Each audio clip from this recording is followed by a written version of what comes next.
Imagine this. England, 1600. A woman gets dragged from her home by the town constable. Her crime, talking back to her husband, gossiping with neighbours, having opinions. They strap an iron cage over her head, spikes pressing into her tongue until she can't speak. This torture device had a name, the Scold's Bridle. And here's what gets me. This wasn't some fringe punishment. This was legal. This was completely normal. Tonight we're diving into the most absurd rules wives had to follow throughout history. Rules that'll make your skin crawl. Before we go any further, get comfortable. Dim the lights. This is the kind of history they didn't teach in school, and it's perfect for winding down.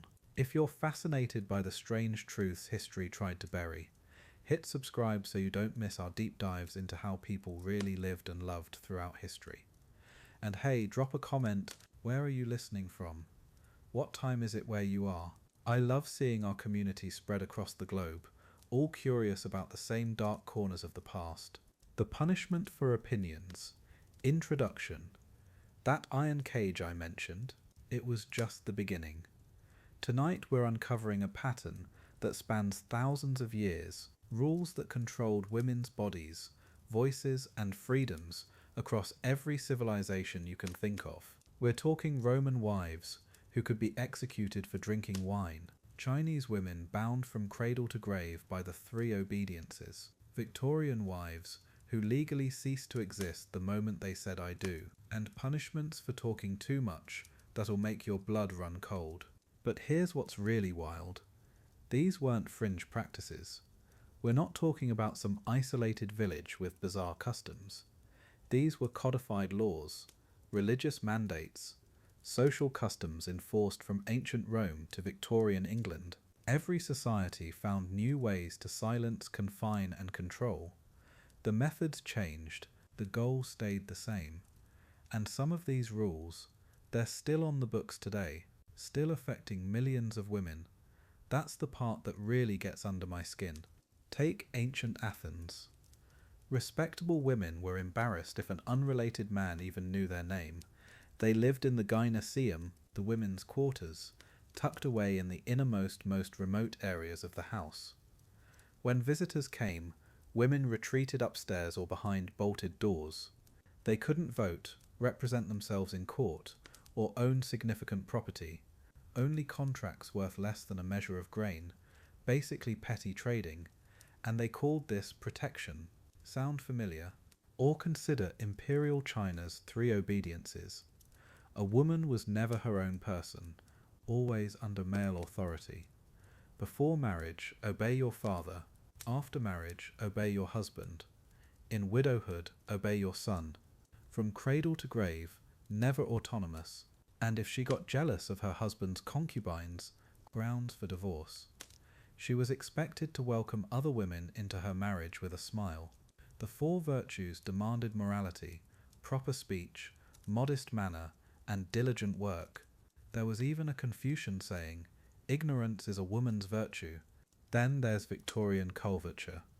The moment a woman married, her legal identity was suspended and absorbed into her husband's. Sir William Blackstone put it bluntly, the husband and wife are one person in law. The very being or legal existence of the woman is suspended during marriage. She couldn't sign contracts, sue or be sued, make a will, keep her own earnings or own property. Everything became his, including any inheritance she received. She literally ceased to exist in the eyes of the law, and if she got too mouthy about it, back to that iron cage. The Scold's bridle was an iron muzzle with a framework enclosing the head. A metal plate was inserted into the mouth, pressing down on the tongue. Some had spikes that drew blood if the wearer tried to speak. Dorothy Waugh, a Quaker missionary in 1656, described wearing one for 3 hours, a stone weight of iron upon my head, and the bit in my mouth to keep me from speaking. Then they paraded her through town so crowds could jeer. But before the bridle, there was the ducking stool. Every town in England was legally required to maintain one.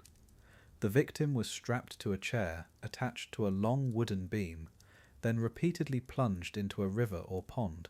In 1745, Mary Stemp was ducked in the Thames before 3,000 spectators. The last recorded ducking in England happened in 1809. Jenny Pipes was publicly ducked for speaking ill of her husband. Being a common scold remained a legal crime until 1967. Think about that timing for a second. These weren't isolated incidents. This was systematic control across civilizations. Roman men kissed their wives on the mouth, specifically to check if they'd been drinking wine, because wine supposedly led to adultery, and both were capital offences. Egnatius Metellus beat his wife to death for drinking wine, and was acquitted. In some regions, foot binding physically prevented women from leaving home. 3-inch feet made normal walking impossible.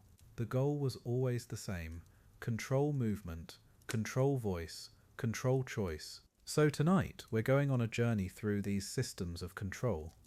We'll explore the legal erasure of Victorian wives, the iron torture of talkative women, the deadly wine laws of Rome, and the invisible lives of Athenian women.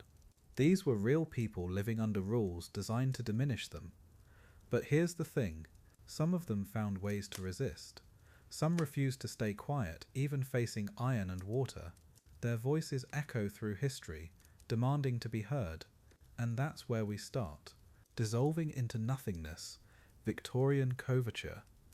Picture this: it's your wedding day in Victorian England. The moment you say "I do," something incredible happens. Not romantic incredible, legally terrifying incredible. You cease to exist. Not metaphorically, actually. In the eyes of the law, you just vanished. Your signature becomes worthless. Your property, gone. Your earnings, his. Your legal identity, absorbed completely into your husband's. This wasn't some cruel husband's personal rule. This was the law, coverture, and it was absolutely everywhere. Sir William Blackstone laid it out perfectly in his legal commentaries. This guy basically wrote the rule book for British law. Here's what he said, and I'm quoting directly here. The husband and wife are one person in law. That is, the very being or legal existence of the woman is suspended during marriage. Suspended, not protected, not cherished, suspended, like hitting pause on someone's entire existence. Blackstone wrote this in the 1760s, but these rules stuck around way longer than you'd think. So what did this actually mean, day to day? Well, imagine waking up tomorrow and discovering you can't sign your name to anything that matters, can't enter contracts, can't sue anyone, even if they wrong you, can't be sued either, because legally you don't exist. You can't make a will. Think about that. You can't decide what happens to your stuff when you die, because it's not your stuff anymore. The moment that ring went on your finger, everything became his. And here's where it gets really wild. Let's say your rich grandmother dies and leaves you a fortune. Guess what? Your husband just got a fortune. You inherit money? His money now. You get a job and earn wages? His wages now. You already owned property before marriage. Congratulations. You just gave your husband some new property. Even gifts people gave specifically to you became legally his. Women would receive inheritance meant for them personally, and watch it disappear into their husband's accounts. Now here's what really gets me about this whole system. Victorian society sold this as protection. They'd say things like, women need the shelter of marriage, and a husband protects his wife from the harsh realities of business. Protection, that's what they called it. But here's the thing about protection. When you're completely powerless, when you legally don't exist, when someone else controls everything you own and everything you earn, that's not protection. That's ownership. They just gave it a prettier name. So what if your marriage goes bad? What if your husband turns out to be cruel or unfaithful or just terrible? Well, tough luck. Divorce? Nearly impossible. You couldn't just go to a court and file papers. Oh no, if you wanted a divorce, you needed a private act of parliament. Think about that. You needed to convince the entire British Parliament that your marriage should end. Do you know how much that cost? A fortune. Only the wealthy could even attempt it. But wait, it gets worse. Even if you could afford Parliament's attention, the rules were completely different for men and women. A man could divorce his wife for simple adultery, just that, one affair, and he could be free. But a woman? She had to prove adultery plus something else, desertion, or cruelty, or rape, or incest, or bigamy. Adultery alone wasn't enough. She had to prove her husband was unfaithful and basically a monster. The double standard was written right into the law. Let me paint you a picture of how ridiculous this was. A husband could cheat on his wife openly, regularly, with multiple women, and she had no grounds for divorce unless he also abandoned her or beat her severely. But if she had one affair, done. He could divorce her immediately. The same action that meant nothing when he did it meant everything when she did. This wasn't just unfair. This was systematically designed to trap women in bad marriages while giving men easy escapes. And these weren't ancient laws that quietly disappeared. These double standards for divorce, they stayed on the books until 1923. Think about that. World War I had ended. Women had gotten the vote. The Jazz Age was roaring. And British law still said a woman needed to prove adultery plus cruelty to get divorced, while her husband only needed to prove adultery. Nearly the 1920s, and women still faced Victorian marriage laws designed to keep them trapped. The really insidious part about coverture was how it was presented. Society didn't admit women were being erased. They talked about unity, about becoming one flesh, about the beauty of two people joined together. But when you dig into the legal reality, only one person survived that joining. And it wasn't the woman. Her identity, her property, her earnings, her legal voice, all absorbed, all gone, all his. They called it marriage, but legally, it was disappearance. This is what I mean when I say women were legally erased. It wasn't dramatic or violent. No one locked them away or chained them up.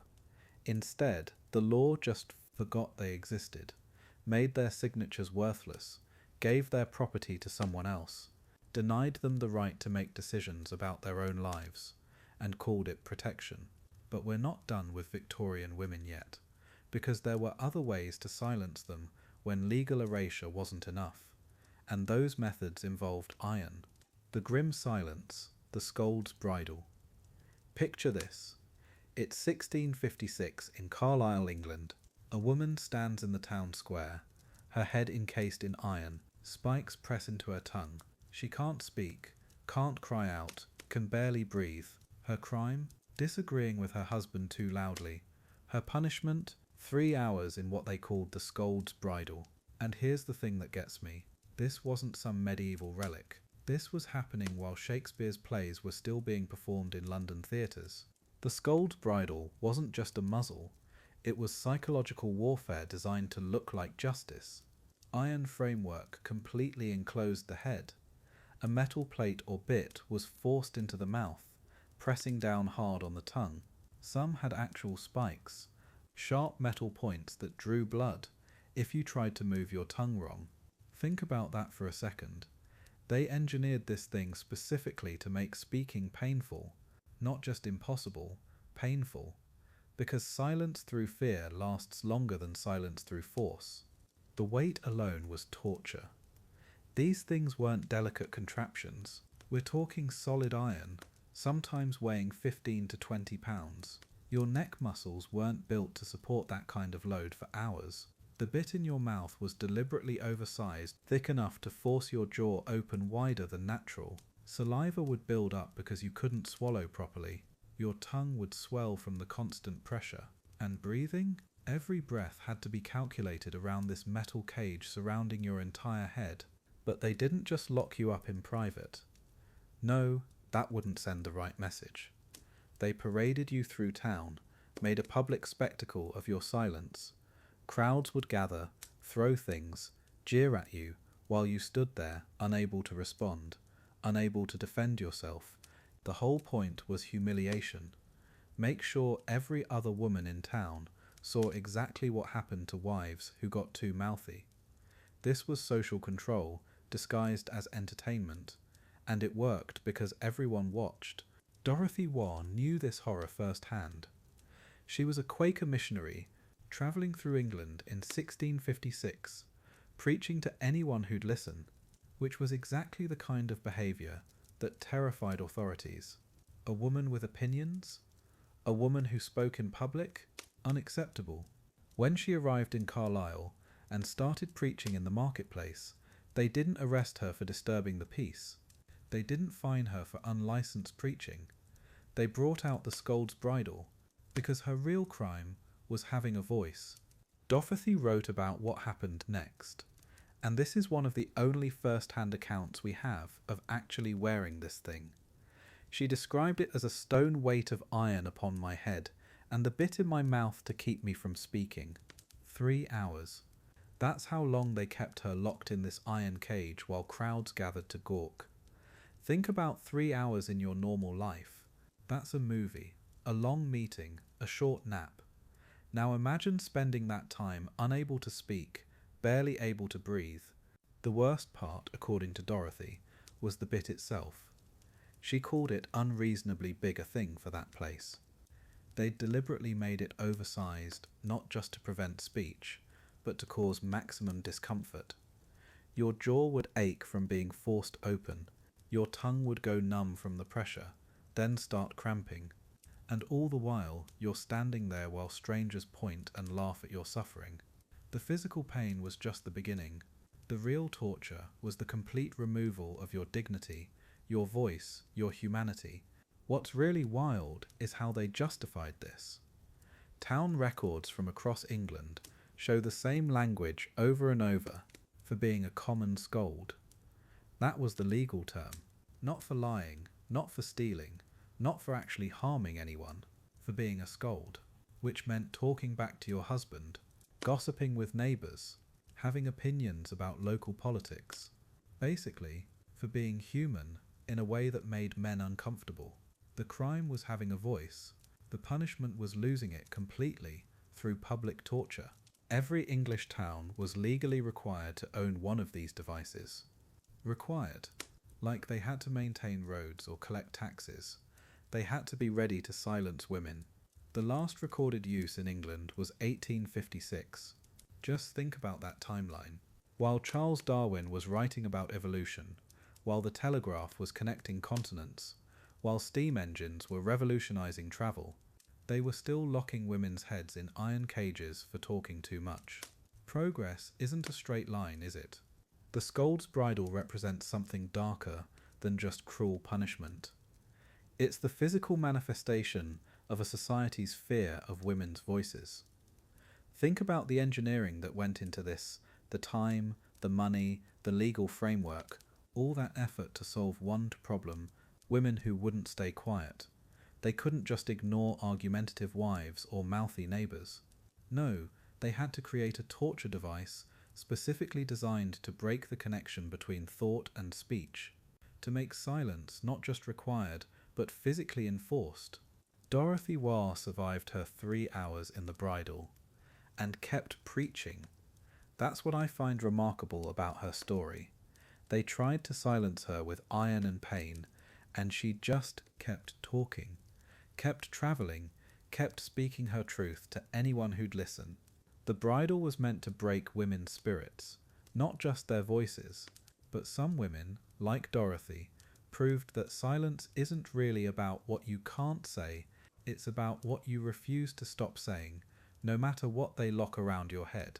Submerged speech, the ducking stool. Imagine being strapped to a wooden chair, then plunged into freezing river water, over and over, while hundreds of people cheer for you to drown.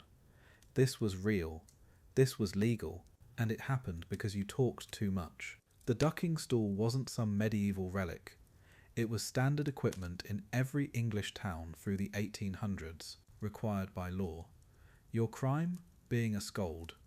Translation: having opinions your neighbours didn't like. Every single town in England had to maintain one of these devices, by law.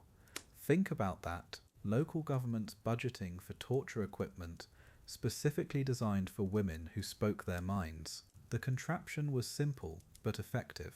A wooden chair attached to a long beam over water. The victim gets strapped in tight, no escape. Then the real fun begins for the crowd. Because this wasn't just punishment, it was entertainment. Public theatre where someone's suffering was the main event. Here's how it worked. They'd tie your arms and legs to the chair so you couldn't struggle free. Then position you over the river or pond. The operator controlled everything: how deep you went, how long you stayed under, how many times they dunked you. Some women drowned. Some came up gasping and choking on filthy water, all while the crowd placed bets on whether you'd survive. Your husband might be in that crowd, your children, your neighbours, all watching you nearly drown. The crowds were massive.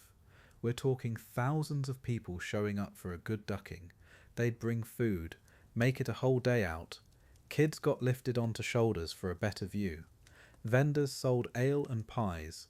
People travelled from neighbouring towns. And everyone shouting, jeering, calling for the woman to go under again. This was their Netflix, their Super Bowl. One woman's public humiliation and potential death was the best entertainment they had. Imagine being the star of that show. Mary Stemp found out in 1745. They ducked her in the Thames in front of 3,000 spectators. 3,000 people. The whole city showed up to watch this woman nearly drown. The newspapers covered it like a sporting event, described the crowd's reactions, how many times she went under, whether she fought or went limp. Mary survived, barely, but the message was clear to every woman watching. Keep your mouth shut, or this happens to you next. The crowd loved every minute of it. So what got you ducked? The list is insane. Name-calling, flirting with someone else's husband, arguing with neighbours, being verbally aggressive, whatever that meant, talking too much at market, gossiping, having the wrong opinion about local politics. Basically, being a woman with a personality. The charge was always the same, being a common scold. But the real crime was existing loudly in public space, taking up room, having thoughts, using your voice when men wanted silence. Let's talk about that water for a second. These weren't pristine mountain streams. These were town rivers and ponds where people dumped everything. Human waste, dead animals, industrial runoff. The water was brown, thick, crawling with disease. You're not just being tortured, you're being forced to breathe sewage. Some women got infections that killed them weeks later. Others never recovered their lungs from the shock and contamination. Death by ducking didn't always happen in the moment. Sometimes it was slower. The whole community participated. Your neighbours reported you. The magistrate ordered it. Local officials carried it out. Everyone watched. This wasn't a few angry men with pitchforks. This was systematic, official, legal. The town clerk recorded it in his ledger, like any other business. Women learned to police each other, keeping quiet themselves, and reporting other women who didn't, because survival meant staying invisible, staying silent, never giving anyone a reason to nominate you for the chair. The last recorded ducking in England happened in 1809, Jenny Pipes. Her crime? Speaking ill of her husband.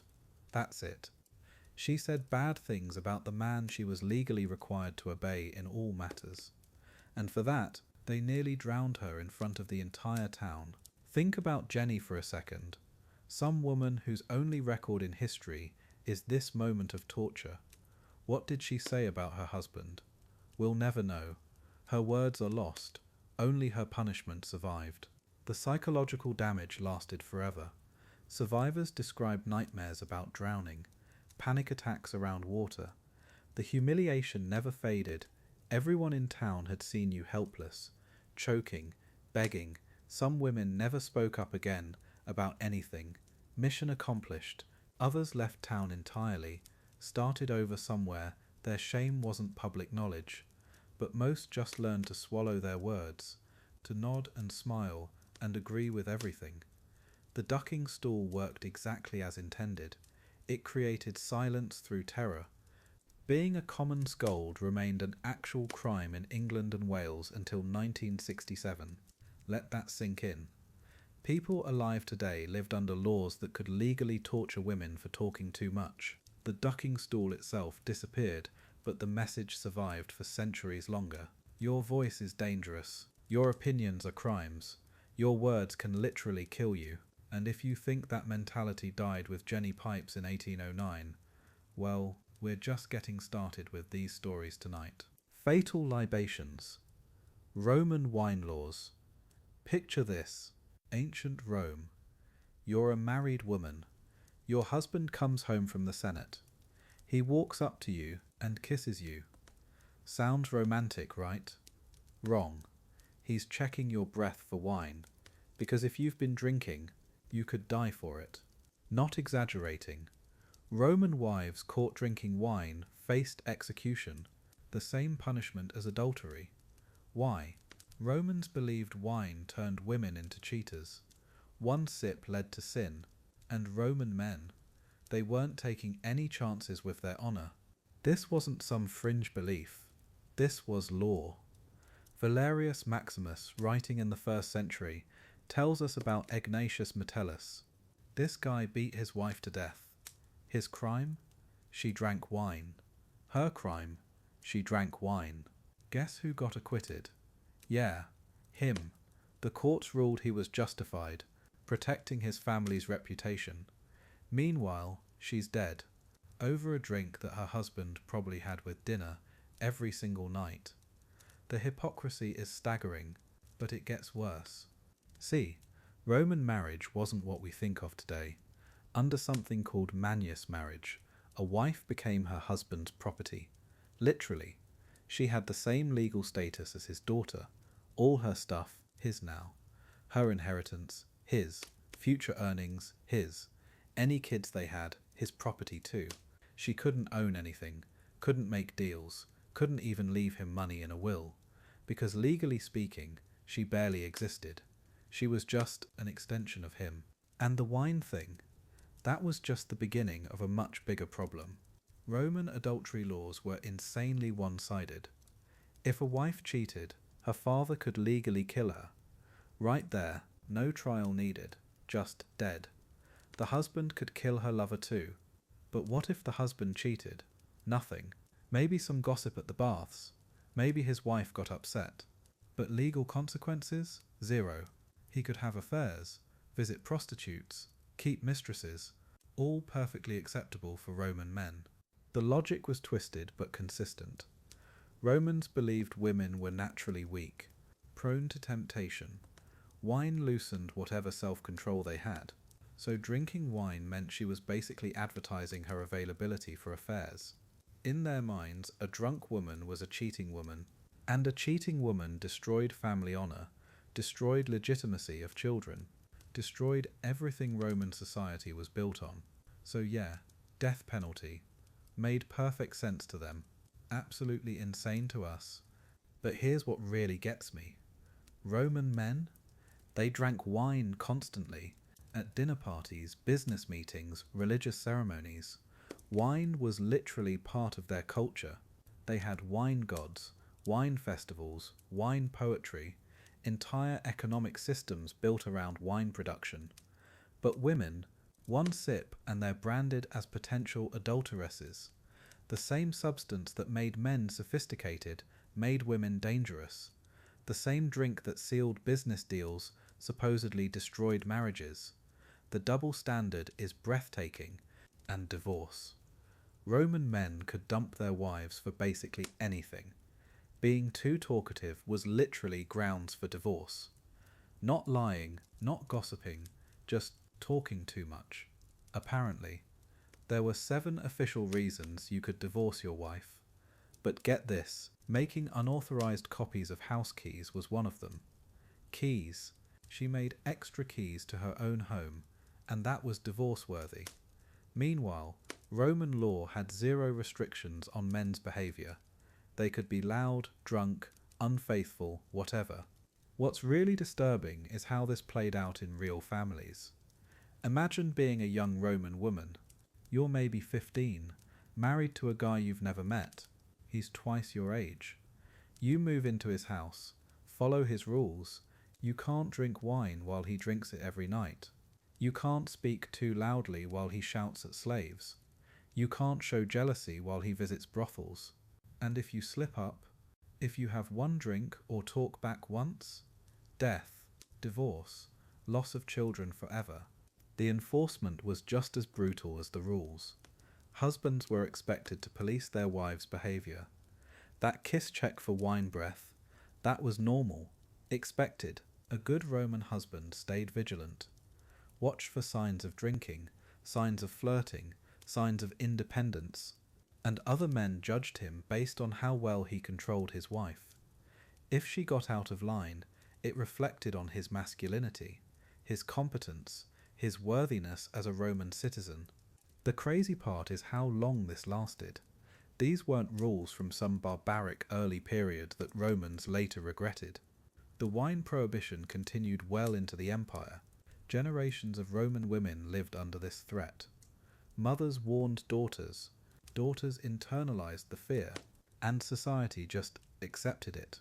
Because apparently, protecting male honor was worth more than women's lives, worth more than basic fairness, worth more than treating women like actual human beings instead of property that might misbehave.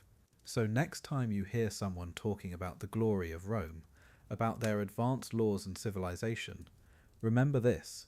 Remember that half their population couldn't drink wine without risking death, couldn't speak freely without risking divorce, couldn't own property or control their own lives.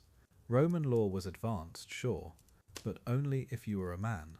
For women, it was a legal cage, beautiful from the outside, suffocating from within. And the wine, that was just one bar among many. Secluded lives, ancient Athenian women. Picture this. You're a respectable woman in ancient Athens, and if a man who isn't your husband or father knows your name, you're humiliated.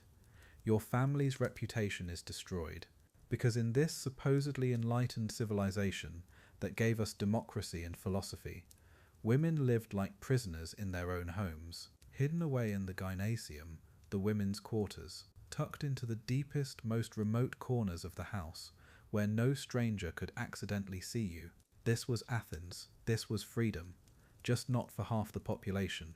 Here's what gets me about ancient Athens. These are the same people who invented democracy, who debated justice and virtue in the agora, who produced Socrates and Plato, but their wives locked away like state secrets. When guests came to visit, women would literally run upstairs and bolt the doors, hide behind walls, because heaven forbid an unrelated man should glimpse a respectable woman. The irony is staggering. Athens celebrated the mind and the voice as long as it belonged to a man. Women were decoration, silent decoration. The gymnasium wasn't just a room, it was a world unto itself, positioned deliberately in the house's interior, away from streets, away from windows, away from any possibility of contact with the outside. Women spent their entire lives in these spaces, weaving, spinning, managing household slaves, raising children until the boys turned 7 and got handed over to their fathers. Daughters stayed forever, learning the same restricted routines they'd follow until death. 4 walls, that was a woman's universe in the world's first democracy. And legally, women barely existed. They couldn't vote, obviously, couldn't represent themselves in court, couldn't own property worth more than a medamos of barley. That's basically enough grain for some small household purchases. We're talking the ancient equivalent of pocket change. Everything else belonged to their male guardian. Father first, then husband, then if widowed, their own son. A woman was never her own person, never had legal independence, never controlled her own life. This wasn't protection. This was ownership with a prettier name. Marriage meant trading one prison for another. Girls got married around 15, often to men decades older. No choice in the matter. Fathers arranged everything based on political connections and dowry negotiations. The bride might meet her husband for the first time at the wedding. Then she'd move from her father's gynecium to her husband's. Same four walls, different location, different master, but the rules stayed identical. Silence, invisibility, complete obedience. The Athenians called this a sacred duty. Women probably had other words for it. Want to know how extreme this seclusion was? A proper Athenian woman would be mortified if someone mentioned her name in public, even positively, even in praise, because acknowledgement meant visibility, and visibility meant shame. Because acknowledgement meant visibility, wives of prominent politicians and philosophers were completely anonymous. We don't know their names, we don't know their thoughts. They lived and died in deliberate obscurity, while their husbands debated truth and beauty and justice in the public square.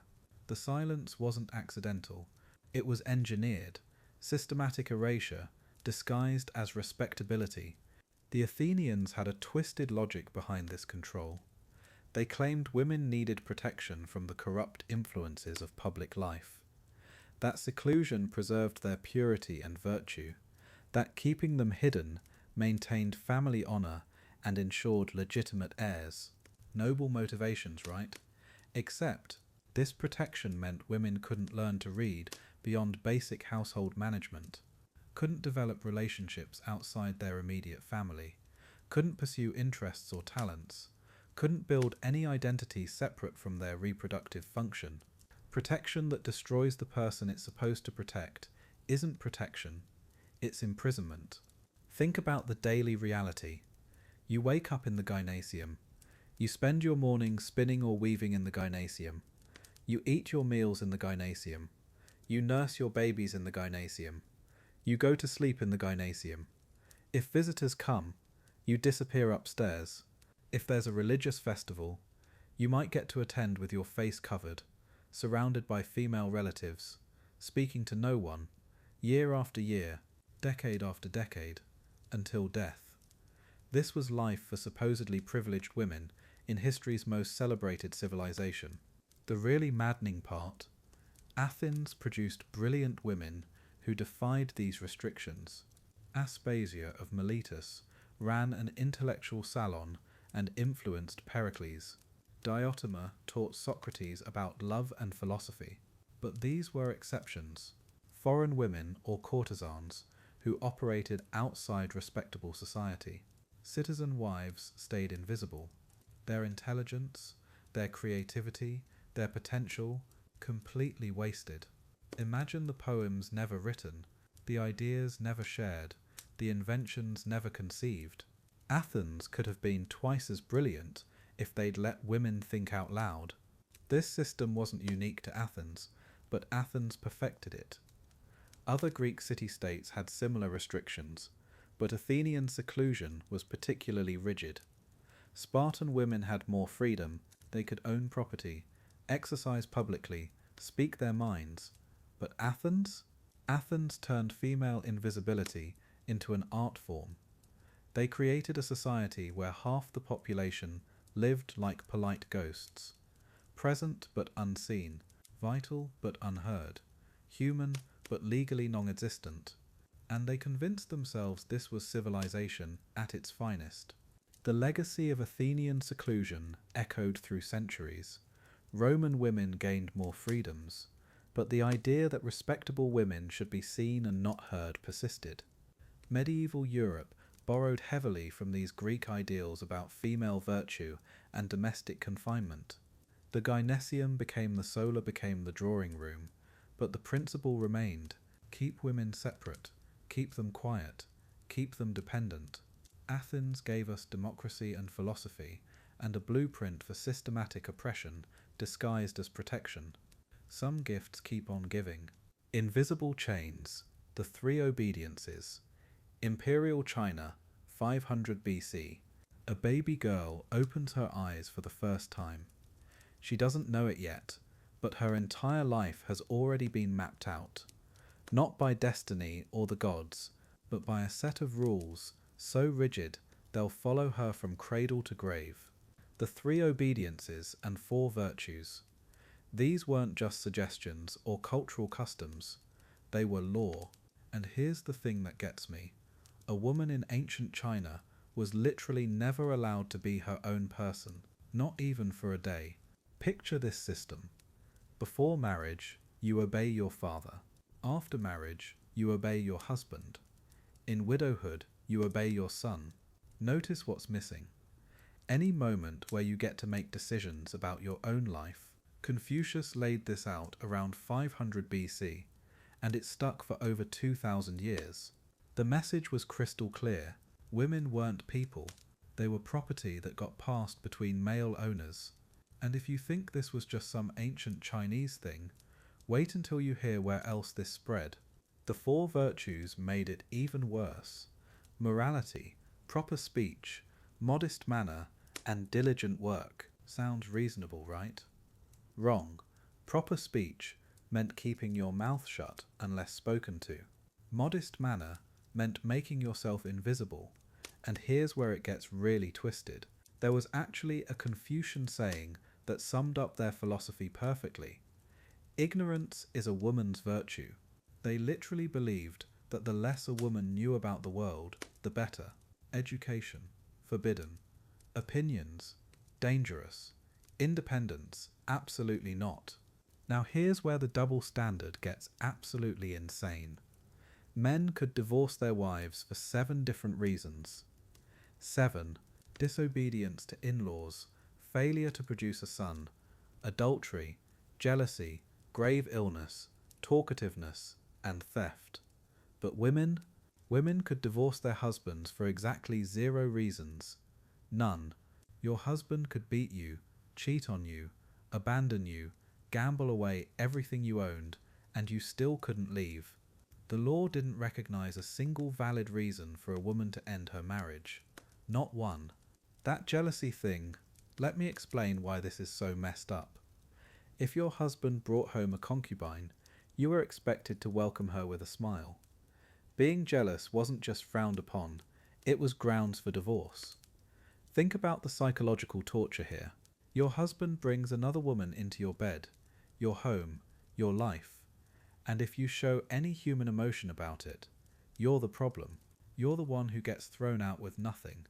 They literally criminalized normal human feelings. But wait, it gets worse. If you failed to produce a son, that was also grounds for divorce. Not a child, specifically a son. Daughters didn't count. And here's the sick irony.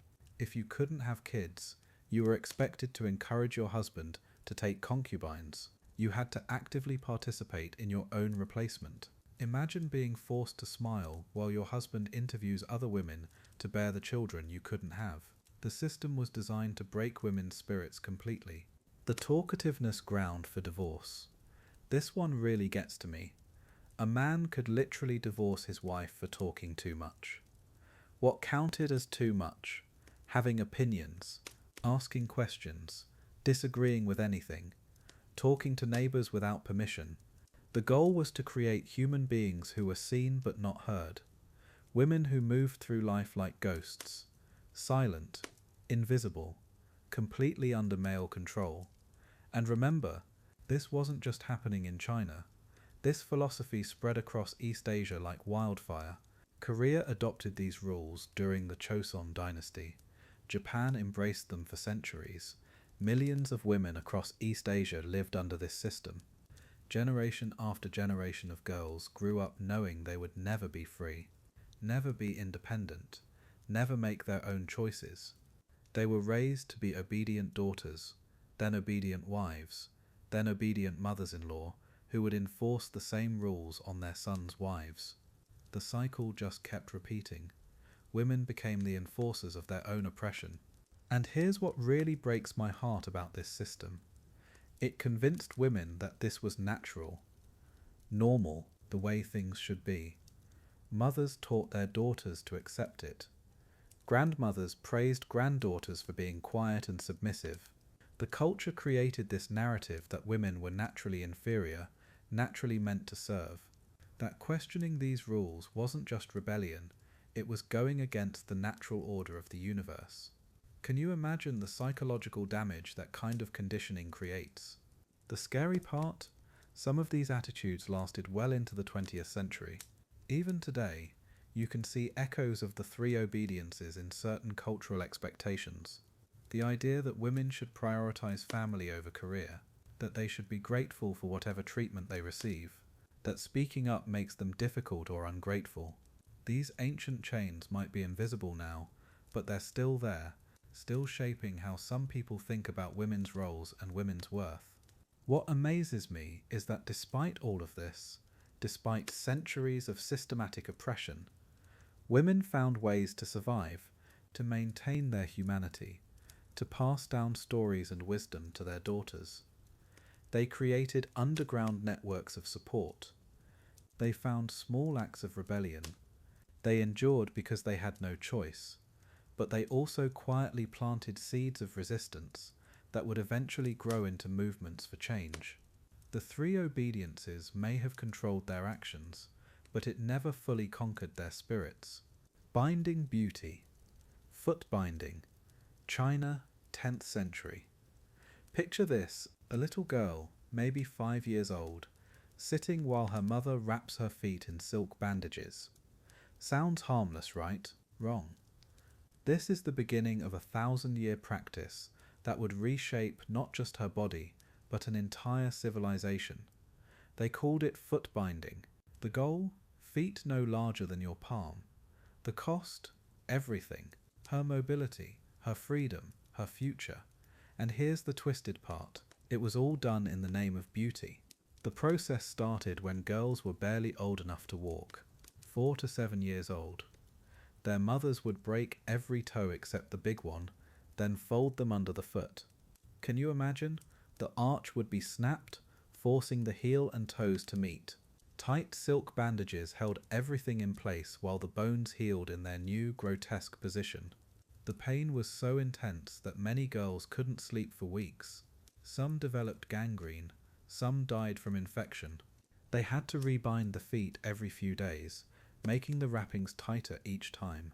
The smell was unforgettable. Rotting flesh, infection, pus. Mothers would stuff the bandages with herbs and alum to combat the stench. Girls learned to walk again on these mangled stumps, taking tiny, shuffling steps. The wealthy ones got special shoes, delicate silk slippers that hid the deformity underneath. But walking, real walking, that was gone forever. They'd lost it before they even knew what they'd had. The ideal was called the golden lotus. 3 inches long, max. 4 inches was acceptable, silver lotus. Anything larger, shameful. These weren't feet anymore. They were symbols, status markers, proof that a woman was too refined, too precious to do manual labor. The tinier the foot, the more beautiful the woman. Poets wrote about them, men fantasized about them, and women. Women hobbled through life on broken bones, all for the chance to be considered worthy of marriage. What started in the imperial court spread everywhere. Rich families bound their daughters' feet to prove they could afford servants. Poor families did it because unbound feet meant no marriage prospects, and no marriage meant starvation. By the 12th century, even peasant girls were getting their feet broken. It became so common that natural feet were seen as disgusting, monstrous even. A woman with normal feet was called Bigfoot, basically unmarriageable. The practice had created its own brutal necessity. Here's what really gets me about this. It wasn't just about beauty, it was about control. A woman with bound feet couldn't run away, couldn't travel long distances, couldn't work in the fields or markets. She was literally hobbled, dependent on others for everything. She could take maybe 100 steps before needing to rest. Climbing stairs was agony, even standing for long periods was impossible. This wasn't accidental, this was imprisonment disguised as refinement. Physical control wrapped in silk and called love. Families faced an impossible choice. Bind your daughter's feet and guarantee she'd marry, but also guarantee she'd be crippled for life. Leave them natural and she'd be healthy, capable, strong, but nobody would want her. In a society where women had no other options besides marriage, bound feet weren't really a choice at all. They were survival. Mothers would hold their screaming daughters down, breaking their bones out of love, out of desperation, because this torture was the only path to security they knew. Some scholars think foot binding changed the course of Chinese history. Seriously, think about it. In other cultures, when times got tough, families could pack up and migrate, find new farmland, explore new territories, but Chinese women couldn't travel, couldn't pioneer, couldn't help their families seek opportunities elsewhere. So Chinese society stayed put, became inward focused. When European colonizers arrived with superior mobility and technology, China was unprepared. A civilization hobbled by its own beauty standards. That's one theory, anyway. Not everyone accepted it quietly. Some women wrote about the pain, the injustice. Christian missionaries campaigned against it. Reformers called it barbaric. But tradition is powerful, especially when it's tied to survival. Even women who hated the practice often bound their own daughters' feet because the alternative, social rejection, poverty, spinsterhood, seemed worse than the torture. Change came slowly, one family at a time, one brave decision at a time. But it took centuries to build momentum against something so deeply embedded. The practice was officially banned in 1912 when the Republic of China took power. But laws and reality, two different things. In remote villages, mothers kept binding daughters' feet into the 1950s. The Communist Party had to send officials door to door, checking girls' feet, threatening punishment for families who continued. Even then, some older women today still live with bound feet, the last survivors of a 1,000-year nightmare that was sold as a dream of beauty. What haunts me about foot binding isn't just the physical torture. It's how completely a society convinced itself this was beautiful, necessary, even loving. Mothers genuinely believed they were helping their daughters by breaking their bones. Beauty standards aren't just preferences, they're power structures, tools of control. And when we convince people that pain is beauty, that limitation is refinement, that suffering is love, we can make them complicit in their own imprisonment. The feet healed, the minds took much longer. Shared love, singular pain, Korean concubine laws, Joseon Dynasty Korea, 1392 to 1910. Here's something that will mess with your head. A wife could be legally divorced for showing jealousy. Not adultery, not violence. Jealousy. Picture this. Your husband brings another woman into your home, makes her his concubine, and if you get upset about it, if you show any sign of being human, you lose everything. Your marriage, your children, your home. The law literally punished women for having normal emotions, while rewarding men for causing them. This wasn't some fringe practice. This was codified law, backed by Confucian philosophy, that spread across East Asia. The logic went like this.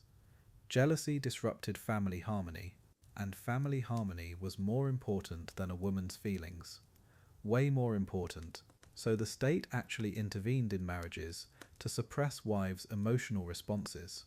Think about the psychological torture of that. You're expected to welcome the woman sharing your husband, smile when she gets pregnant, celebrate when she gives birth to the son you couldn't. The punishments got creative. Elite women who couldn't contain their jealousy sometimes lashed out at concubines. They'd target faces, hair, breasts, anything that made these women attractive to their husbands. And when they got caught, severe punishment, exile, public humiliation. Meanwhile, the husband who caused all this drama, maybe a slap on the wrist for arousing his wife's jealousy. That's it. The woman who reacted got destroyed. The man who created the situation got a gentle reminder to be more careful next time. Here's where it gets even more twisted. If you were childless, the law expected you to encourage your husband to take concubines. You had to actively participate in bringing other women into your marriage, because childlessness was also grounds for divorce. So you're trapped. Stay childless and get divorced. Have children and maybe keep your marriage. Can't have children? Then you better help your husband find someone who can. Either way, you lose control over your own life and your own bedroom. The legal records are brutal to read. Wives described feeling like they were dying inside while smiling on the outside. They'd write letters to family members, talking about this constant internal battle. Love your husband, accept his choices, suppress your pain, maintain harmony. Some women developed physical symptoms, couldn't eat, couldn't sleep, hair falling out from stress. But showing any of this publicly, that's disrupting the peace, that's grounds for punishment. You had to suffer in perfect silence or face the consequences. The double standard was insane. A man could keep female slaves as concubines. No penalty. No legal consequences. He could father children with multiple women under the same roof. Expected, even celebrated, if it meant more sons for the family line. But God forbid his wife showed human emotion about it. The same legal system that protected his right to multiple partners criminalized her emotional response to that situation. It's like punishing someone for bleeding after you stab them. What's really haunting is how the system turned women against each other. Instead of recognizing that the setup was designed to cause pain, wives and concubines were pitted against each other. Concubines knew they could be targeted by jealous wives. Wives knew concubines represented everything they couldn't control. Meanwhile, the husband sat above it all, legally protected while the women in his household destroyed each other. It's psychological warfare disguised as family values. The enforcement was systematic. Neighbours would report wives who seemed too upset about their husband's concubines. Officials would investigate domestic harmony. Imagine living under that kind of surveillance. Every facial expression monitored, every comment analysed. Did she seem too quiet when he brought the new woman home? Did she forget to serve the concubine's favourite tea? These tiny acts of rebellion, or just human moments of sadness, could end up in legal proceedings that destroyed your entire life. Some women found quiet ways to resist. They'd teach their daughters to be emotionally detached. Practical, strategic. Love your husband, but don't depend on him. Find joy in children, in female friendships, in small rebellions he'd never notice. They developed underground networks of support, shared strategies for survival, passed down wisdom about which battles to fight and which to endure. It's heartbreaking and inspiring at the same time. They found humanity in an inhumane system. The concubine laws lasted over 500 years. Generations of women lived and died under these rules. Mothers watched daughters marry into the same system that had broken them. Grandmothers tried to prepare granddaughters for a reality where their emotions were crimes and their pain was irrelevant. The psychological damage rippled through families and across centuries. Women internalized the message that their feelings didn't matter, that accepting the unacceptable was virtue, that silence was survival. When these laws finally changed in the 20th century, it wasn't because society suddenly valued women's emotional well-being. It was because Korea was modernizing, adopting Western legal frameworks. The suffering of millions of women across 5 centuries wasn't enough to change the system. Economic and political pressure from outside was. That tells you everything about how little their pain mattered to the people making the rules. Their silence had been purchased with threats. Their compliance had been law. Father to husband, Roman manus, marriage. Picture this. You're a Roman girl, maybe 12 years old. Your father just shook hands with a man you've never met. That handshake? It didn't seal a business deal. It sealed your fate. In that moment, you went from being your father's property to being your husband's property. Your name, your money, your future children, even your right to exist as a person, all transferred, like livestock. This was manus marriage, and it wasn't some fringe practice. This was Roman law. The word manus literally means hand, as in you're now in his hand. Under manus marriage, your legal status became identical to your husband's daughter. Think about that for a second. You went from being someone's child to being someone else's child. Never an adult, never independent. Your husband had the same authority over you that he had over his actual children. He could punish you, sell your belongings, make every decision about your life. You had zero legal rights, none. Everything you owned became his the moment you married. Your jewellery, your clothes, money, your grandmother left you, land your family gave as dowry, gone. But here's the part that really gets me. Any inheritance you received after marriage, that belonged to him too. Your rich uncle dies and leaves you his villa. Congratulations, your husband just got a new house. You could work, earn money, build a business, and legally, every coin belonged to him. You were generating wealth you'd never control. The children situation was even worse. Under manus marriage, any kids you had belonged entirely to your husband, not shared custody, not joint decisions. His children, period. If he divorced you, which he could do for basically any reason, you lost them forever. Imagine carrying a child for 9 months, raising them from birth, then watching your ex-husband walk away with them, because the law said they were never really yours. Some mothers never saw their children again after divorce. Roman fathers treated their daughters like business investments. Girls were betrothed as children, sometimes as young as 7 or 8 years old. The father would shop around for the best political or financial connection, found a better deal with a richer family. No problem. He could force his daughter to divorce her current husband and marry the new one. This actually happened to wealthy women whose fathers wanted to climb the social ladder. Marriage wasn't about love. It was about advancing the family's status and wealth. Roman divorce laws were absolutely brutal for women. A wife caught in adultery could be executed, not divorced, killed. Her husband or father could literally murder her, and Roman law would back them up.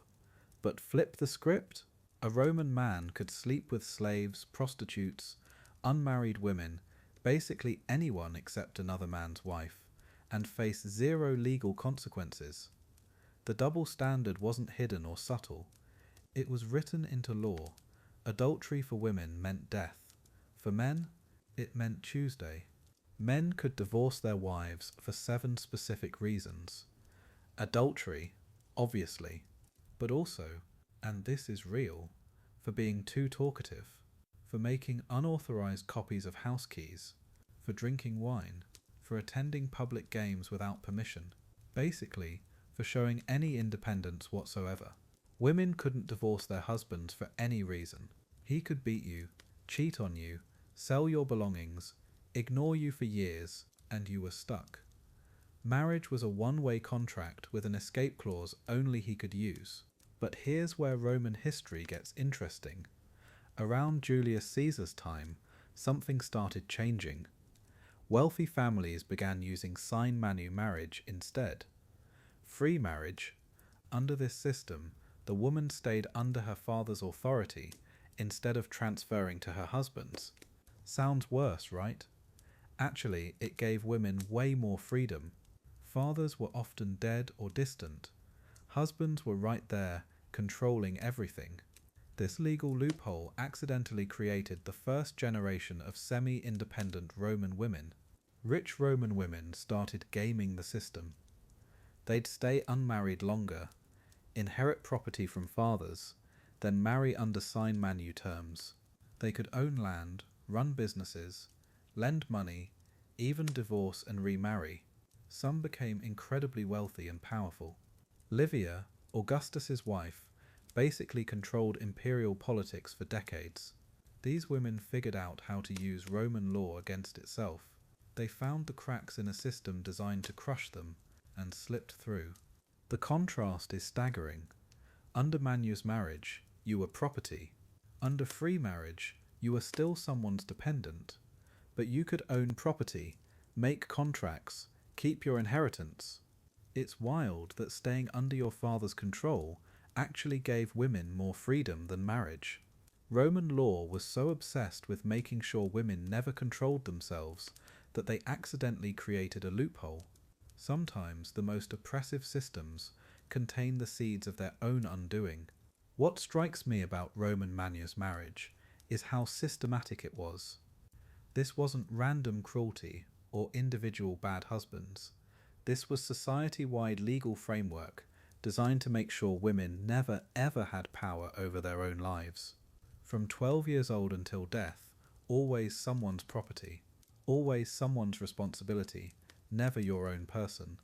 These laws shaped Roman civilization for centuries. They echo in legal systems today. The Romans built roads, aqueducts, and an empire. They also built a cage for half their population. Painful proof of love, wife beating. Here's something that'll make your stomach turn. For centuries, beating your wife wasn't just accepted, it was legally protected. Courts had rules about it, guidelines, like there was a right way and a wrong way to hurt the person you promised to love. And the most twisted part, they called it correction. Reasonable correction, as if violence could ever be reasonable, as if love looked like bruises and fear. Tonight we're diving into the legal frameworks that made this nightmare possible. Let me take you back to 1782 England. Judge Francis Buller sits in his courtroom, wig perfectly powdered, and delivers a ruling that would make him infamous. According to popular accounts, he declared that husbands could legally beat their wives as long as the stick was no thicker than a thumb. No thicker than a thumb. Think about that for a second. Some judge actually sat there and measured out acceptable violence. Drew the line at thumb width. Anything thicker, now that would be unreasonable. The public reaction was swift and savage.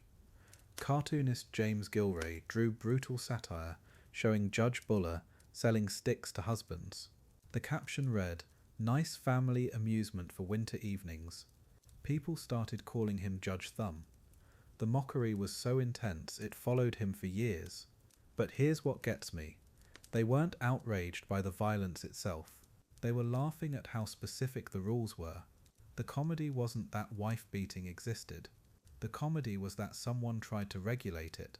Now historians debate whether Buller actually said those exact words. But here's what's undeniable.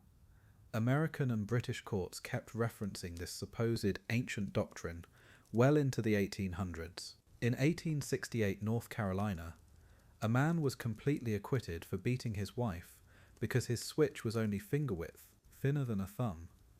The court said since he followed the traditional rule, no crime occurred. They had a measuring stick, literally, for domestic violence. That's not ancient history, that's someone's great-great-grandmother's reality. Medieval Welsh laws were even more specific. Husbands could use a stick as thick as his middle finger, and as long as his forearm, but only under certain conditions. If she insulted his beard, if she wished dirt on his teeth, if she was unfaithful, or if she gave away property without permission. They literally wrote down acceptable reasons to hurt your wife. Insulting someone's beard was grounds for violence. Let that sink in. Someone's facial hair was worth more legal protection than a woman's safety. The phrase rule of thumb might not have actually come from wife beating, but that didn't stop courts from pretending it did. Judges would reference this supposed ancient English common law as justification.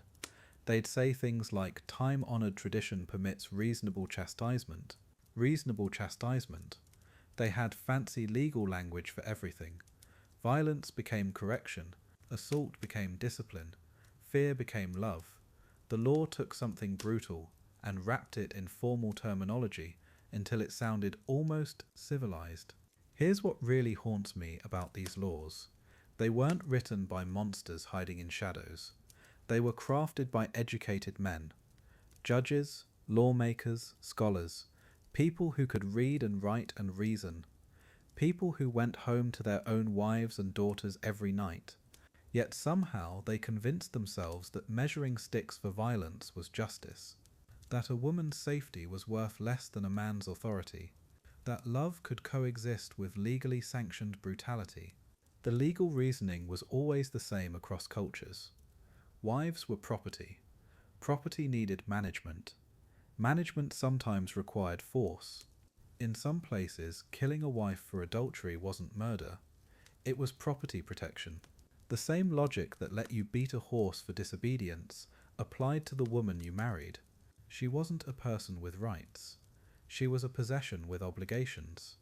And if she forgot those obligations, well, the law provided remedies, measured, regulated, legally sanctioned remedies. What's terrifying is how recently some of this ended. The last ducking stool punishment in England happened in 1809. That's not medieval times. That's after the American Revolution. After Mozart died. After the French Revolution proclaimed the rights of man. While Napoleon was conquering Europe, English communities were still legally torturing women for having opinions, and the Scold's Bridle, that iron torture device for mouthy wives, the last recorded use was 1856. The American Civil War was starting, and somewhere in Britain they were still muzzling women. Today, 46 countries still have no specific laws protecting women from domestic violence. 46 in 2024. The legal frameworks might be gone in most places, but the attitudes, they linger. They hide in phrases like, "she asked for it," and "what did she expect?" They survive in the way people still ask what she did to make him angry, as if her behaviour could justify his violence. As if there's still some invisible measuring stick we're using to decide when brutality becomes acceptable. The rule of thumb wasn't really about thumbs. It was about power, about who got to decide what love looked like, about who had the right to inflict pain and who had the duty to endure it. Those judges with their measuring sticks and careful guidelines, they weren't preventing violence. They were licensing it, making it official, giving it the stamp of law and tradition. And somewhere tonight, in countries where these attitudes still hold power, someone is paying the price for that legacy. Women as partial humans. Here's something that'll mess with your head. Legal systems around the world, they didn't just restrict women, they literally defined them as incomplete people. Half persons, not metaphorically, legally, written into law books, citizenship that doesn't transfer, inheritance that skips daughters, property rights that evaporate at marriage. And here's the thing that gets me, most of these laws, they're not ancient history, they're happening right now, tonight. While you're lying there listening to this, let's start in Tunisia. Beautiful country, Mediterranean coast, and a law that's been on the books since 1956 that says this: where there are any sons, the male inherits twice as much as the female. Twice as much. Your brother gets $2, you get $1. Same parents, same upbringing, same love, but legally, you're worth half. This isn't some dusty medieval law either. This is happening today. 2024. Families dividing inheritances based on gender. Math that says women equal less. Britain does it differently, but the result's the same. Aristocratic primogeniture. Sounds fancy, right? Here's what it means. You're the eldest child. You're brilliant. You've managed the estate for decades, but you're female. So when dad dies, everything goes to your younger brother. The castle, the land, the titles, everything your family built for centuries. Why? Because you're missing a Y chromosome. First daughters watching their birthright pass to last sons. Legal DNA discrimination, dressed up as tradition. But wait, it gets weirder. Jordan and Lebanon have these citizenship laws that'll blow your mind. Ready for this? Children cannot inherit their mother's citizenship. Only fathers pass nationality. Think about that for a second. A woman can't give her own children her own country. She can give birth to them, raise them, love them, but legally, she can't make them citizens of the place she calls home. Motherhood without nationality. Families split by laws that say dad's passport matters, mum's doesn't. And it's not just Jordan and Lebanon. At least 22 countries don't allow married women to pass citizenship to their children. 22. That's millions of mothers whose legal identity just doesn't transfer. Their heritage becomes irrelevant the moment they become wives. You marry across borders. Your kids might be stateless. Your passport becomes decoration. Your ancestry becomes legally meaningless. Mothers who can't claim their own children as citizens of their homeland. Legal orphaning by gender. Here's another number that'll keep you up. 44 countries where married women cannot pass citizenship to their spouses. Your husband can make you a citizen of his country. But you can't return the favour. Marriage becomes this weird one-way legal street where only men carry the power to grant belonging. Women can love, they can commit, they can build families, but they can't legally bring their partners home. Half the partnership carries all the legal weight. Love without legal equality. Malta had this law until 2016 that's so insane I had to read it 3 times. A kidnapper could avoid prosecution by marrying his victim. Marry your victim. Avoid jail time. The law literally said, if you violate someone's freedom, you can escape consequences by violating their autonomy permanently. Marriage as a legal escape hatch for criminals. And this wasn't medieval Malta. This was modern Malta, European Union Malta. Laws that treated marriage as a cure for crime rather than a choice between equals. These marry your rapist laws existed everywhere. Lebanon, Tunisia, Philippines, Jordan, Russia. The idea was, marriage fixes everything. Violence becomes irrelevant if it leads to wedding rings. Assault becomes acceptable if it ends in ceremonies. And the twisted logic behind it, a woman's honour gets restored by marrying her attacker. Like honour is something that can be broken and fixed instead of something that belongs to her completely. Legal frameworks that treated women's bodies as damaged goods, requiring marriage to repair. Want to hear something that'll make you angry? 18 countries including Cameroon and Guinea, women cannot get jobs if their husbands disapprove. Can't get jobs. Your husband says no? Your career's over. Your dreams don't matter. Your talents become irrelevant. Your financial independence disappears because one person, who happens to be male, decides your worth. Women with engineering degrees asking permission to use them, lawyers needing approval to practice law, doctors requiring consent to save lives, adult permission slips for basic human dignity. Iran takes it even further. Women need notarized permission from husbands to apply for passports to leave the country. In 2014, Iran's national women's soccer team captain couldn't renew her passport because her husband refused to sign. Think about that. The best female soccer player in the country, grounded by her husband's signature. Talent trapped by paperwork. Dreams denied by laws that treat grown women like children who need guardian approval for basic movement. Freedom that depends on male permission. This is what partial personhood looks like. Not ancient history, not medieval darkness. Modern laws, current realities. Legal systems that measure women's worth in fractions. Half the inheritance. Conditional citizenship. Permission-based freedom. These aren't accidents or oversights. They're deliberate choices. Societies deciding that women deserve less legal weight, less human value. And the crazy part? Many of these laws hide behind protection. Tradition, family values, pretty words covering ugly math that treats half of humanity as half human. Guardianship or cage, modern restrictions. Here's what's wild about this chapter. Everything I'm about to tell you, it's happening right now. Not in some dusty history book, but today, in 2024. Women who need written permission from men to get a job, to travel, to leave their own house. And we're not talking about one isolated country. We're talking about laws affecting millions of women across multiple continents. Laws that make grown women legal minors their entire lives.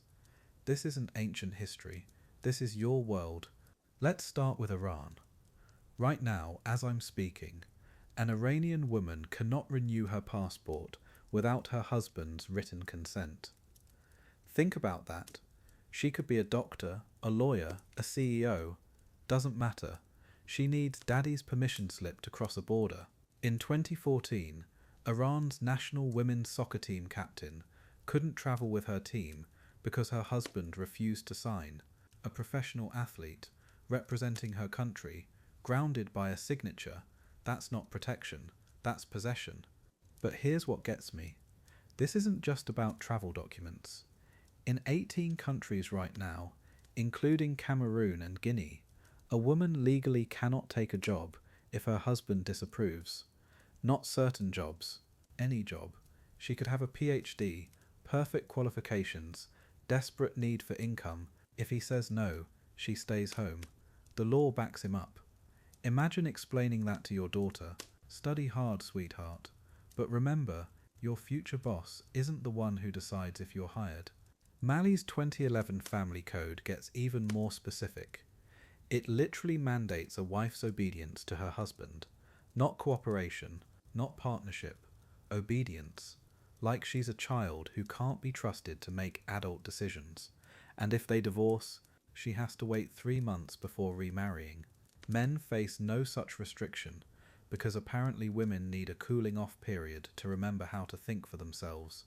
But men are ready to make life-altering decisions immediately. Saudi Arabia finally lifted its ban on women driving in 2018.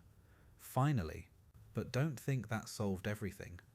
The male guardianship system is still alive and kicking. Women still need permission for major medical procedures, for certain types of travel, for opening businesses. And here's the kicker. These aren't suggestions.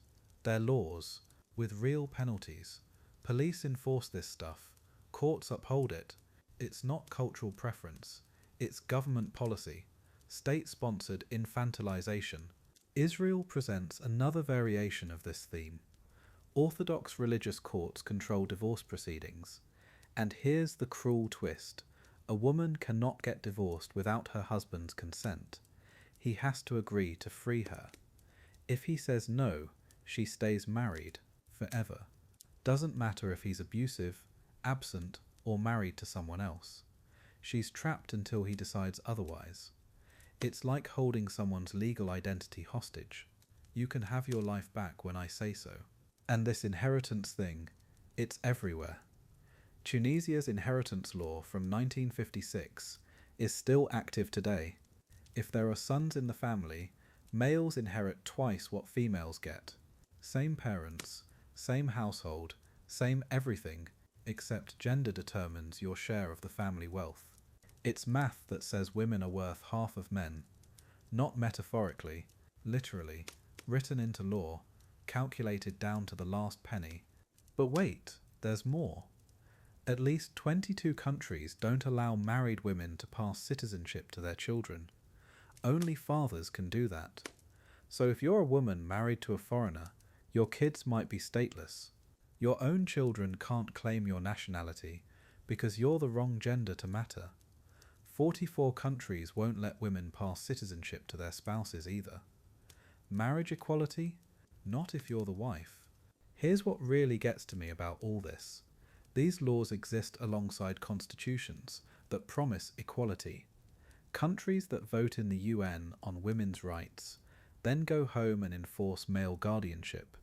They send female ambassadors to international conferences about gender equality, while requiring those same women to get permission slips for their own passports. The cognitive dissonance is staggering. It's like hosting a dinner party about hunger while locking the pantry. What makes this especially maddening is how normalized it all sounds when you read the legal language. Family harmony, traditional values, social stability, pretty words that disguise ugly realities. When you strip away the euphemisms, you're left with laws that treat adult women like children, laws that assume women can't be trusted with their own money, their own bodies, their own futures, laws that make half the population permanent dependents. So why does this matter? because these aren't museum pieces. They're not relics from a forgotten age. They're active, enforced, defended laws affecting millions of women right now. While we sleep tonight, there are women somewhere being told they can't work, can't travel, can't leave, can't choose, because they're women. That's not history. That's Tuesday. And until we admit that, until we face how modern these restrictions really are, nothing changes. Sweet dreams. Voices of rebellion. Here's something wild about history. Sometimes the people being crushed actually fought back. And when they did, the results were explosive. Picture this. Ancient Rome, 195 BC. The Forum is packed with angry women, thousands of them. They're demanding the government repeal laws that banned them from wearing purple, owning gold jewelry, or riding in carriages. The senators are terrified. These women have had enough of being told what they can and can't buy with their own money. This rebellion, it worked. The Roman women didn't just politely petition. They flooded the streets, blocked government buildings, cornered senators at their homes. For days, the capital was essentially under siege by furious wives and daughters. Marcus Cato tried to shame them back into submission, called them unruly and dangerous. But here's the thing. When you've been silenced for centuries and finally find your voice, you don't just whisper, you roar. And Rome's women, they absolutely roared. The Oppian laws were repealed within months. Fast forward to 1836. London. Caroline Norton sits in her drawing room, legally forbidden from seeing her own children. Her husband took them when he discovered she'd been writing, earning her own money. Under Victorian law, those children belonged to him, completely. Even though he'd abandoned the family, even though he was violent, even though everyone knew he was a drunk, Caroline had no legal recourse. Zero. But instead of accepting this nightmare quietly, she did something unprecedented. She declared war on the entire British legal system. Caroline Norton became a one-woman lobbying machine. She wrote pamphlets, cornered politicians, testified before Parliament. Her argument was simple. Mothers should have some rights to their children. Radical idea, apparently. The backlash was vicious. Newspapers called her unwomanly, dangerous, a threat to the natural order. Her husband sued her friends for criminal conversation, basically claiming they'd stolen his wife's affections. But Caroline kept fighting, and in 1839 she won. The Custody of Infants Act gave mothers limited rights for the first time in British history. These weren't isolated rebels. Across history, women found ways to push back. Medieval abbesses who refused to surrender their authority to bishops. Chinese women who secretly taught their daughters to read, despite laws forbidding female literacy. Quaker women like Dorothy Waugh, who preached publicly even after being tortured with the Scold's Bridle. She wrote about her experience, one of the only first-hand accounts we have. These women knew the risks. Prison, violence, social exile. They chose rebellion anyway. That takes a special kind of courage. The consequences for rebellion were real. Brutal, actually. Women who defied their husbands could be beaten legally. Those who spoke up publicly faced the ducking stool or iron bridle. In some cultures, disobedient wives could be killed with no legal penalty. But here's what's fascinating. Even knowing this, women still found ways to resist. They formed secret networks, shared information, supported each other financially. When husbands cut them off, they learned to work within systems designed to crush them, finding loopholes and allies wherever possible. Sometimes rebellion worked through sheer persistence. Take the Roman women. Their victory inspired similar protests across the empire. Caroline Norton's custody fight opened the door for decades of legal reform. But often, change came slowly, painfully. The first woman to challenge a law might be destroyed, but the second had a precedent. The third had supporters. By the 10th or 20th woman, the system started to crack.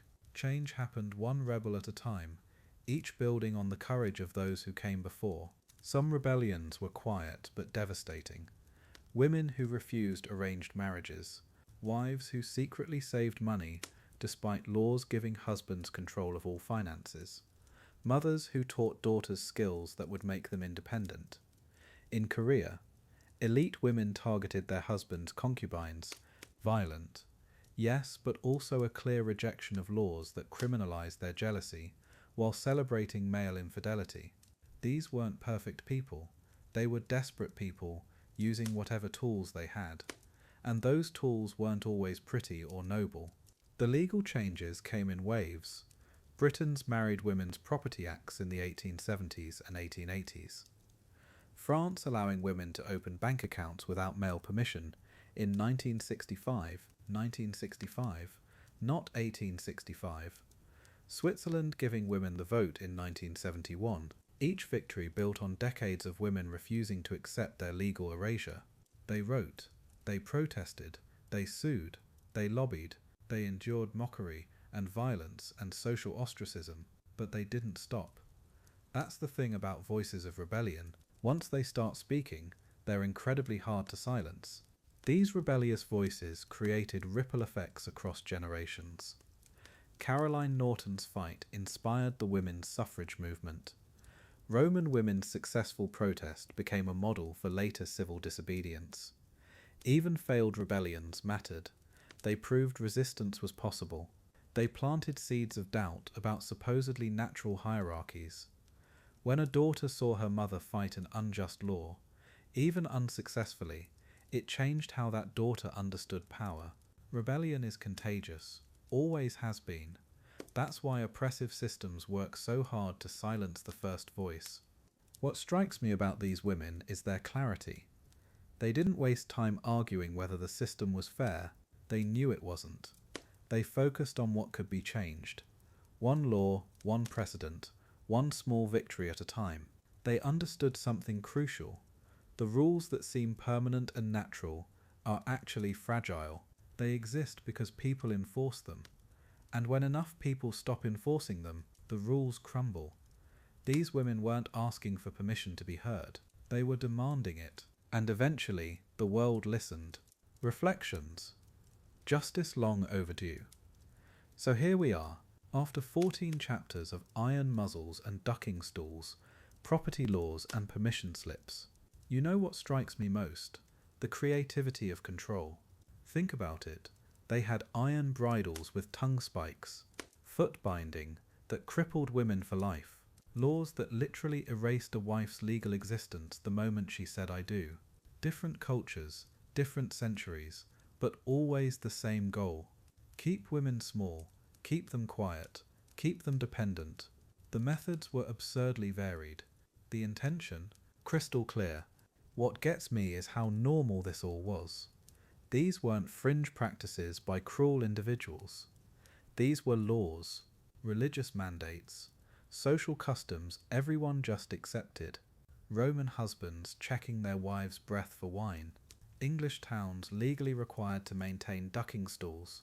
Chinese families breaking their daughters' feet at age 4.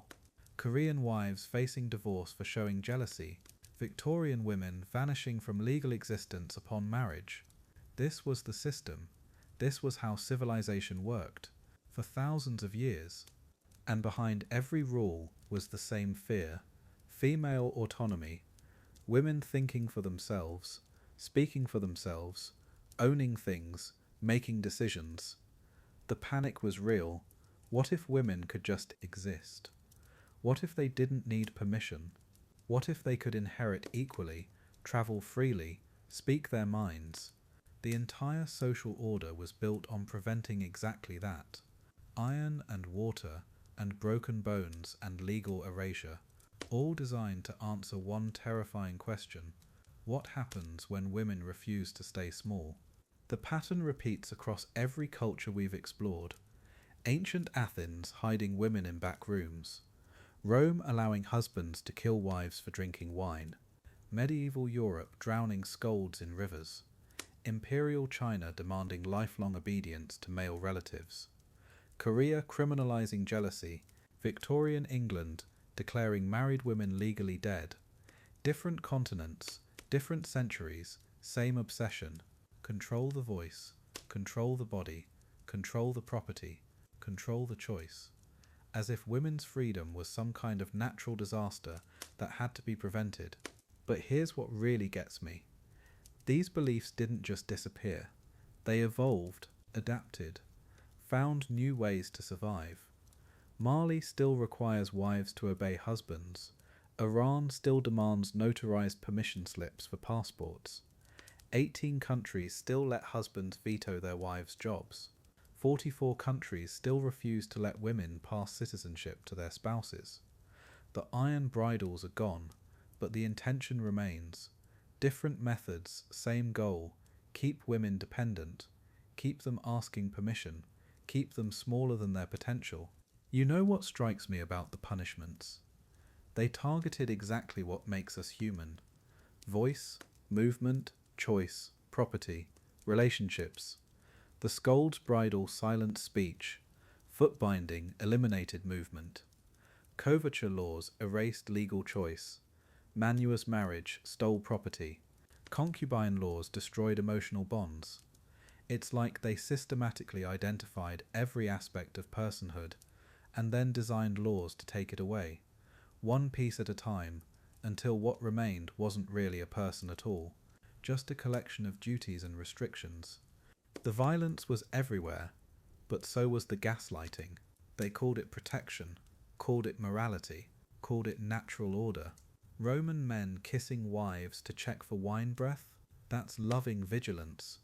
Athenian women locked in back rooms? That's respectable seclusion. Chinese girls with broken feet? That's beautiful tradition. English wives ducked in polluted rivers? That's community justice. Korean women punished for jealousy? That's family harmony. The brutality came wrapped in pretty words. The cruelty called itself kindness. But something else emerges from these stories. Resistance. Dorothy Waugh writing about the Scold's bridle while iron pressed her tongue. Roman women flooding the forum to demand their rights.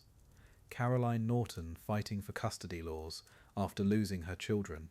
Women throughout history finding ways to survive, resist, sometimes even thrive.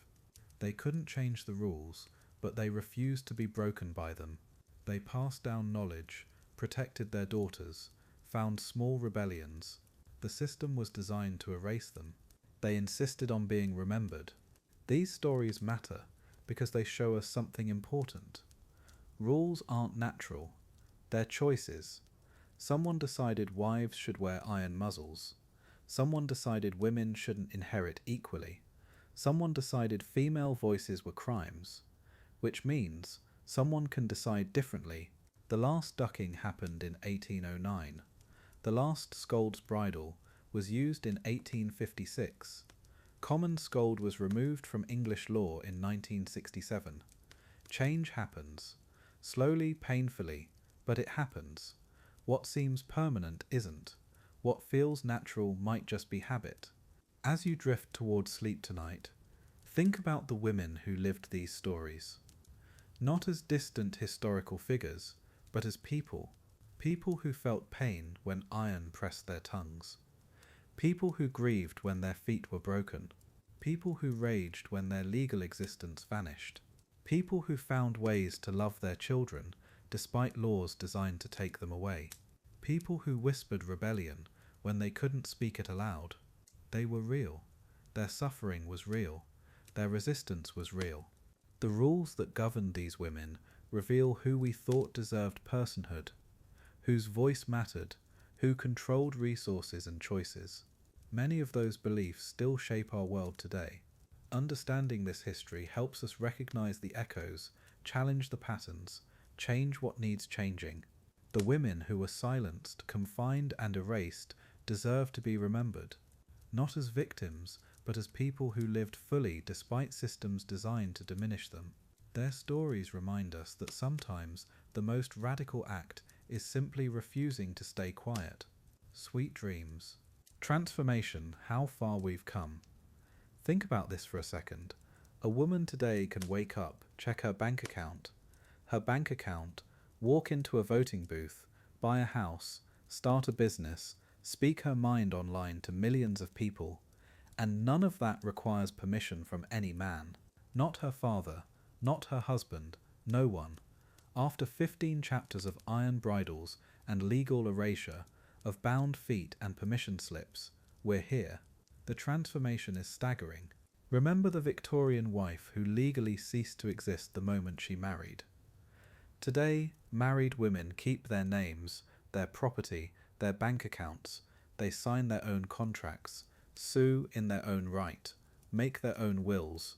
Everything that was forbidden for centuries, it's just Tuesday now. The legal doctrine of coverture, where a woman's identity was absorbed into her husband's, gone, completely dismantled. It took over a century of fighting, but they won. Voting rights.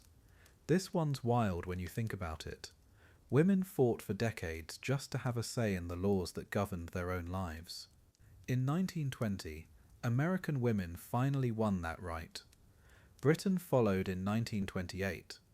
But get this, Switzerland didn't grant women the vote until 1971. Some Swiss cantons held out until 1990. 1990. There are people alive today who remember when women couldn't vote in parts of Europe. That's how recent this transformation really is. Property ownership. For most of human history, women couldn't own land, inherit equally, or control their own wealth. The Married Women's Property Acts in Britain, 1870 and 1882, finally let wives keep what was theirs.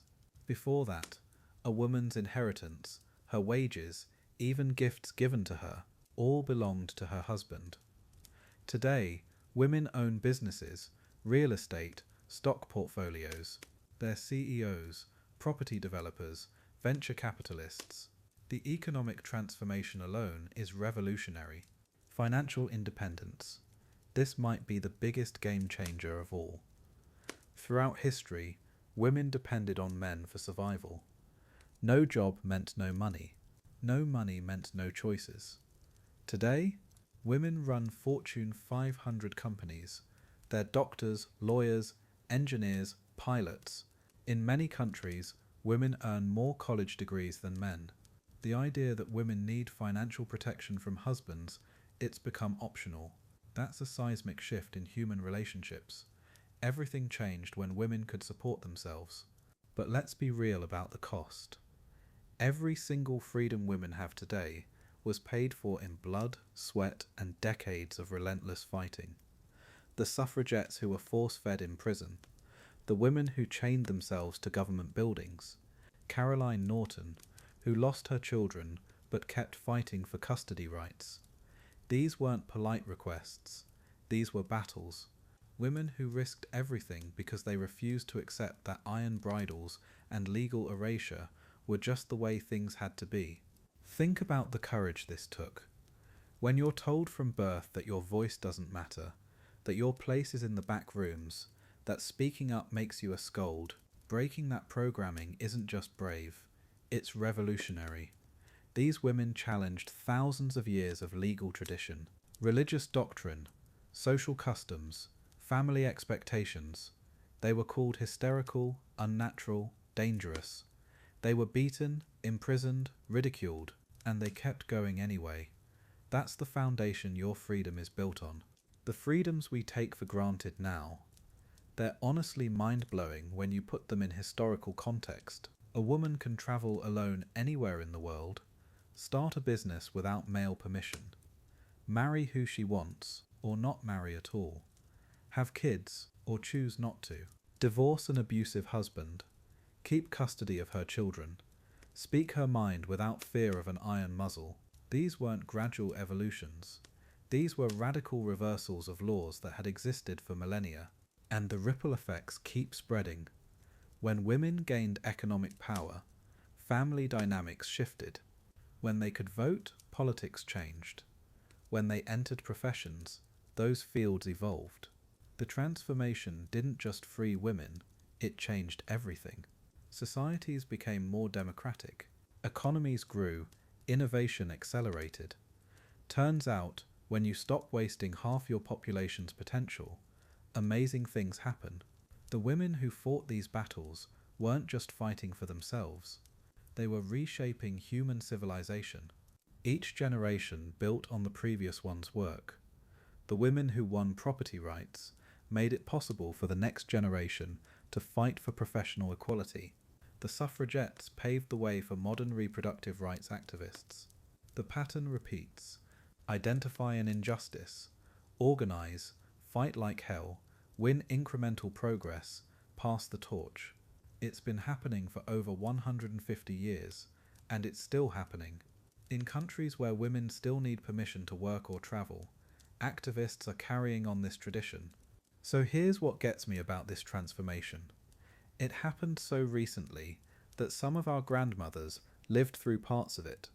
And it happened because ordinary women said no. No to bridles, no to legal erasure, no to being treated like property, no to staying silent. They didn't wait for permission to change the world. They just changed it. That's the legacy. That's the gift.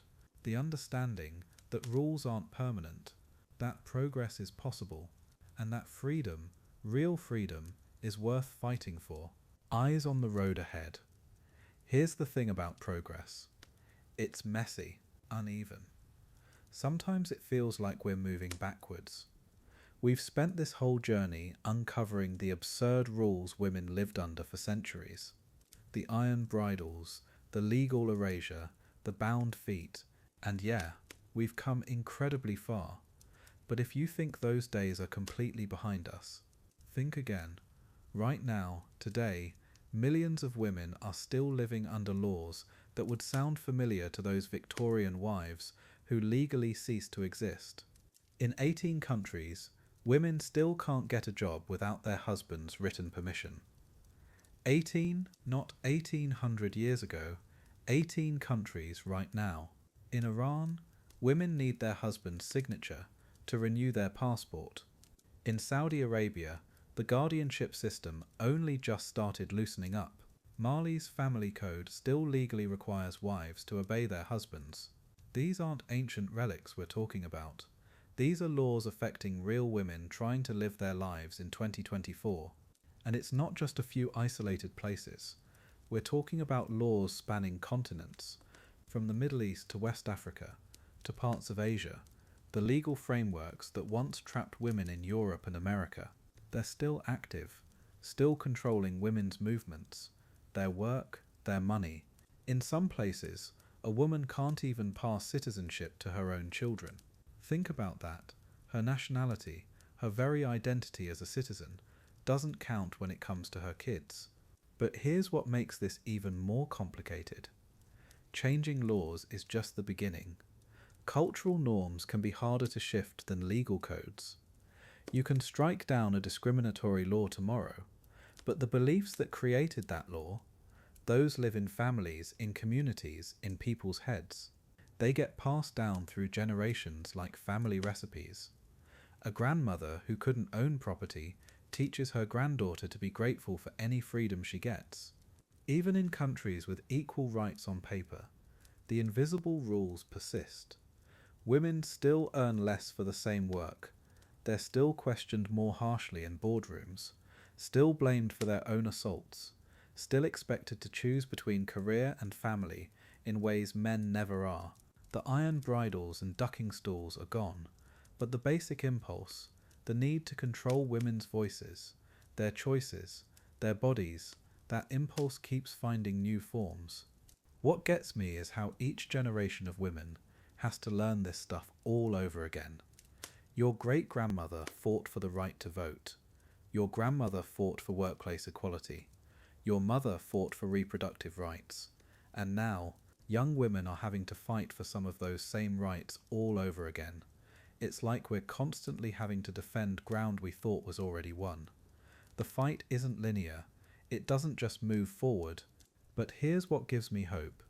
There are women everywhere who refuse to accept these limitations. Iranian women cutting their hair in defiance, Afghan women teaching secret schools, women in restrictive societies using technology to connect, to organise, to resist. They're carrying on the work of every woman we've talked about in this series. The scolds who wouldn't stay quiet, the suffragettes who chained themselves to fences, the legal pioneers who challenged coverture laws. And that's the lesson here. Progress isn't guaranteed. Rights aren't permanent. Every generation has to choose whether to defend equality or let it slip away. The women who came before us didn't fight so we could get comfortable and assume everything would stay fixed. They fought so we'd have the tools to keep fighting. The legal precedents, the cultural shifts, the proof that change is possible, but we still have to use those tools. When you really step back and look at it, we're living in this weird in-between time. Some women have freedoms that would have been unimaginable to their great-grandmothers. Others are still living under rules that haven't changed much since medieval times. The world isn't moving toward equality at the same speed everywhere. Some places are racing ahead while others are moving backwards. It's not the neat, steady progress we might want it to be. All those brave women we've met in this series. Dorothy Wall with her iron bridle, the Roman women flooding the forum, the Victorian wives who fought coverture. They weren't fighting just for their own freedom. They were fighting for us, for women they'd never meet, in times they'd never see. They planted trees they knew they'd never sit under. And now it's our turn to plant trees for the women who come after us. So as you drift off tonight, remember this. The road ahead is long, but it's not empty. It's filled with women walking together, supporting each other, refusing to give up. The fight for equality isn't something that happened in history books. It's happening right now, in courtrooms and classrooms and quiet acts of rebellion. Every woman who speaks up, who refuses to shrink, who demands better, she's continuing the story. She's proving that some voices can never be silenced. Conclusion: a call for humanity. We've travelled through centuries of iron bridles and bound feet, through laws that erased women's existence and customs that silenced their voices. But here's what strikes me most. In every single era we explored, women found ways to push back, small acts of defiance, quiet rebellions. They passed down survival strategies to their daughters. They whispered truths when the world demanded silence. Tonight, as we close this journey, I want to talk about something different. Not the rules that confined them, but the spirit that refused to be broken. Think about the Roman woman who found ways to manage property despite coverture laws. The Chinese mother who secretly taught her daughter to read. The English wife who left coded messages in her needlework. These weren't grand gestures that made history books. They were daily acts of humanity, small rebellions against systems designed to crush them. Every generation of women who lived under these rules, they weren't just surviving, they were quietly, persistently, relentlessly refusing to disappear. Their resilience became their rebellion. I keep thinking about Dorothy Wall, locked in that iron bridle for 3 hours, tortured for preaching, for speaking her truth. But you know what she did afterward? She wrote about it, documented every detail, made sure future generations would know what happened to women who dared to speak. She refused to let her suffering be meaningless.